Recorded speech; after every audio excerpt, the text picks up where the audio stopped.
Hello, my name is Matthew Fantini, and today I'll be assessing the impact of socioeconomic status on students' motivation to succeed. So, the background is that unfortunately, students from families of low socioeconomic status tend to face greater challenges in succeeding academically. Such difficulties can damage their motivation to learn and prevent access to advantageous academic resources.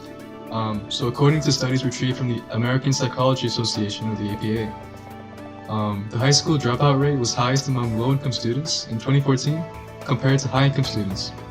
And perception of family economic stress and personal financial constraints affected emotional distress and depression in students and their academic outcomes.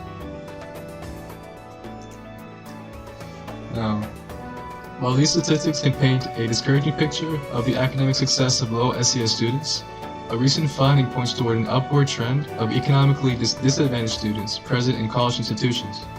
So according to data retrieved from Pew Research Center, there has been an 8% increase of low SES undergraduate students from 1996 to 2016 in overall institutions across the country. So what factors in psychology can account for the academic success of low SES students? So according to SelfDetermination Theory, individuals are truly committed to a goal when it reflects personal values and interests. Motivation is best actualized when three factors are met: autonomy, competence, and relatedness. So autonomy is reached when an individual can work toward personal objectives and challenges. Competence is reached when an individual can work toward efficacy and builds esteem. And relatedness is reached when an individual has intimate relationships that encourage goal pursuit and buffer stress. So, students living in a low-income environment, however, might not have access to academic resources that promote these learning behaviors.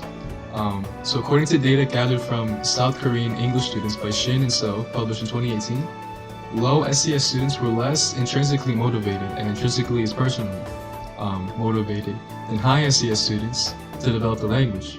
An implication was that economically disadvantaged students did not have access to the same educational resources as high SES students and thus presented more difficulty in learning English. In order for learning behavior to be more intrinsically motivated, students can be encouraged through teaching methods that promote self-discovery and child-seeking. And parental influence may also play a part, as research shows, and we'll see that in the next slide.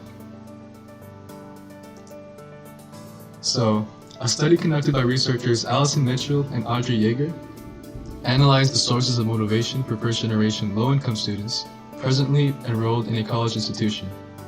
So through separate interviews of 7 students, they were able to find links between parental influence and the students' motivation to succeed.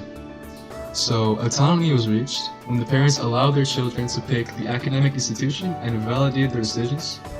Competency was reached when the parents raised the bar for their children to stand out academically and promoted superior education from an early age. And lastly, relatedness was achieved when students felt like they could be open about their decisions to their parents and felt encouraged by them to persevere. Seeing their parents overcome adversity was also a factor of motivation. So how can we produce a pro-social change given this information? So, through the lens of the self-determination theory, we may understand the underrepresentation of low-income college students as a lack of strong personal motivation resulting from scholastic and home environments that do not promote their academic success. A possible course of action to improve the intrinsic motivation of low-income students could be to support the allocation of government funds toward economically disadvantaged schools. Thus, improved teaching methods and resources that help students develop inward motivation could be instituted. Thank you.